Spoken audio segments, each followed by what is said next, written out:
Hi guys, welcome to the video number 245, and in this video we are going to talk about the charts. I have already spoken about these charts in my previous video, the part number 1, where we have actually learned how to make the charts. That was actually a basic video, and in this video we are going to talk about little bit more advanced things about the charts, right? So I have started the series because a couple of you have asked me that you would like to see some videos on the charts. Though the videos are already created on the playlist, you can go ahead and watch my channel. Here we have created the playlist called Excel charts and pivots, and 11 videos are there, but they are very extremely advanced videos.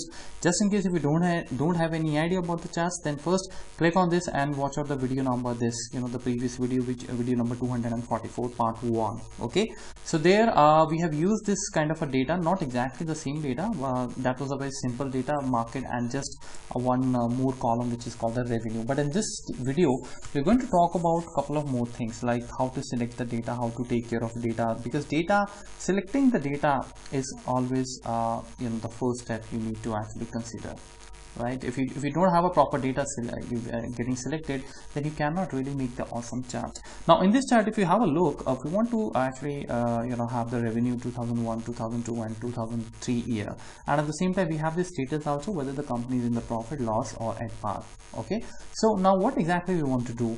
You want to make a chart, you want to prepare a chart and send it to your management by giving them the numbers in the form of the graphs, right? That what was the revenue in 2001, 2002 and 2003, right? So in that case, this status is really something which is not required, right? So now there are two ways of doing it. Either you just remove this because it is not required, you can just delete this. But I know that most of the time when we write something in Excel and when we make the data, it actually has some there is a point, there's a logic behind writing those headers. So let's keep it simple. Let's not touch this part. I don't want to remove it. I will while I'm going to select my chart, I just keep my selection only on the column A, C, D and E. So we'll not touch actually this part, right? If you haven't watched the part 1, please go ahead and watch the part 1 first, because if you're going to just jump on directly to this, you will have some problems in understanding it, because I'm not here to talk about the basics of the charts, right? Okay, so the first thing which actually we are going to do is, now in this video, if I just keep my cursor here as I was telling you, and you just go to the insert, okay, and you just create the chart. I'm using 2016 guys, so this actually works the same way in the previous versions, but yes, there are a little bit of changes in terms of the basically this appearance and the formatting, and also a couple of options which I keep on telling you, but otherwise the idea remains the same. So let us just create this chart. This is the chart which I'm going to create. Now this is what exactly I was talking about in my previous videos, guys. You see that, and this, now you have the revenue 2001, 2002, 2003, all looks perfect, right? You have the profit, loss, at par, but this is not required. This, we never actually wanted it.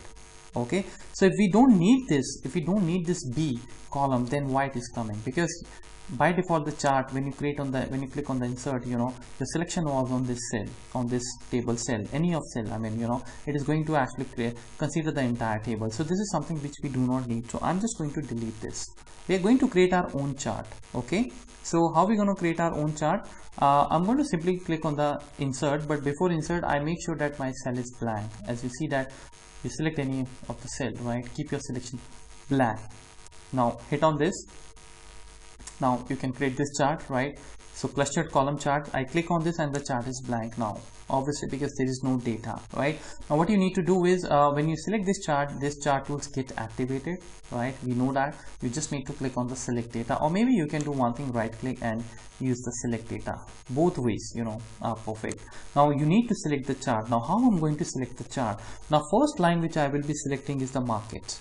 Okay, and then you need to press the comma, and then you need to press this entire table, because this is what exactly you need, right? So I've selected this sheet 2, sign of exclamation. Sheet 2 is the name, by the way, of my sheet, and the sheet 2 is the name, and then A1 to A7 is the range, and then I use the comma, and then I simply use the shift key and I selected the entire table, because there is no point of selecting these using the 3 commas different, like after C then again comma. No, there is no point, right? Because they are in the continuous form, so I can select them, right? They have the continuity. But if you see that I am nowhere using the B column, and that is the first thing you need to understand. So here your data selection is really perfect. The moment you click OK, you see that now we don't see any that status, it's not coming here, and this is how you get to see the chart. right? Now how to give the chart title and how to remove these grid lines, right? I have already explained that basic video, but I'll just go here quickly and I'm going to remove that everything whatever I don't require. So I don't actually require the chart title. Instead of that, I require these grid lines. No, I don't read. I definitely require the legends, so I'm going to keep them the legends, right? If you click on this arrow, you can put them on the top left. Now what are the legends? Please go ahead and watch the video number 1, guys. The video number prior to this, you will find the same video, that video in the under the playlist called Excel charts and pivots. So I'm gonna keep them maybe on the bottom, I think. Okay, so bottom also looks good. So this is how my chart is actually created, right? So what was the special thing we learned in this? That how to avoid the columns which you let's say you don't want to work on that. So you can simply don't have to remove that. You can simply make your selection using the comma, and you can select the different things, right? So this is how this works. And you can also go ahead and change the design of the chart. Let's say I want to keep this kind of a chart. Now if you change anything here, again needless to say, the number will automatically change. As you can see that the number is changed, right? So I'm just going to keep this, and you see that it is changed, right? So I don't need these grid lines again. Let me just remove them. So everything is removed now. So this is your actually the chart looks like, and one can read it very easily that this company actually has in the 2001 the profit was this, the revenue was this, and this and this. So definitely it is climbing, right? And for the company called this NIITE, the profit was very good in the 2001, but it has started decreasing, right? So these are the basically things which you can read out in the charts. Now if you want to change the design of this chart, maybe the type of this chart, then what you need to do is, I have said this, explained this in the previous video also. You can right click on this and you can change the chart from here. Okay, or what you can do, you can just simply go to the design and look out for this option, change chart type. If you're using the previous versions, you may see this change chart type and the select data option here on the left of this ribbon, right? So I just click on this change chart type, and now I can click on the line graph. Let's say I want this kind of a graph. You see that this is a graph, so this can also be converted into a line graph, you see. So you have created this kind of a graph. Okay, so in this video now, so this is fine. This we have added it. Now what is the next thing we want to do? Now let's say your one more actually header comes. So let's say it is going to be 2004, right? You have now got the data of the 2004. So now would you like to create the chart again? Of course not, right? How to edit the chart, this is also a part of this video I'm going to tell you, right? So for that, let it just go ahead and change the numbers, and then it is going to make a sense. Okay, so I've changed these numbers. Now how to go about it? So it's very simple. Again, you need to click on the chart. So either you right click on the chart and go to the select data, or again take the help of this design and click on the select data. Select data means that I would like to see that from where the chart is coming. So the moment you select this, you see that the same window would come here again. Okay, so now you want to expand this. So what you can do is from the C1 to the E, definitely the column would change. So I'm just going to change this E to F. Okay, now once it is changed, the row number obviously is not going to change because we still have the same data in terms of the row number. Vertically the data is not changing. Okay, so I just click OK, and once you click OK, you see that automatically revenue 2004 has started coming. So in this way you can actually increase, you can also increase or decrease the data source which is coming. For example, let's say I just write here one more sector, let's say the banking sector, and I'm just going to write here some numbers. So let's be quick here. So I just, let's say, write these numbers. Okay, now these numbers, once I have written, you see that it is not coming here, and the reason is because you have to select the table using this. Okay, so using this, the source data option. So again, you click on this chart, right click here and select data, and what you need to do is you simply need to make it F8, because now the last row is coming as F8.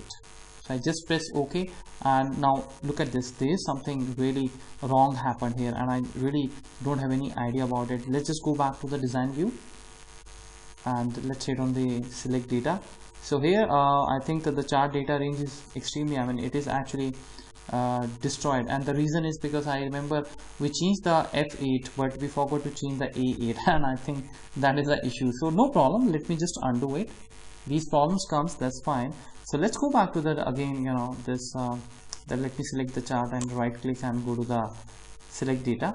Now here, that was the problem. Actually I changed it to the F8 but I forgot to change it to the A8 because, you know, simultaneously if you are increasing the revenue part, revenue columns, then you got to increase the market part also. So I'm going to keep it A8 and I hope this time this should work, right? So now we have A8 to sheet A1 to A8, and then again on the same sheet 2 we have C1 to F8, and I think this should work now.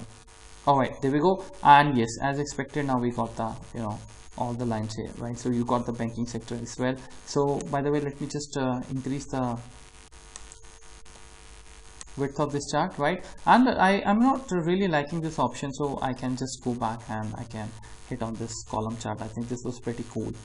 So just press OK.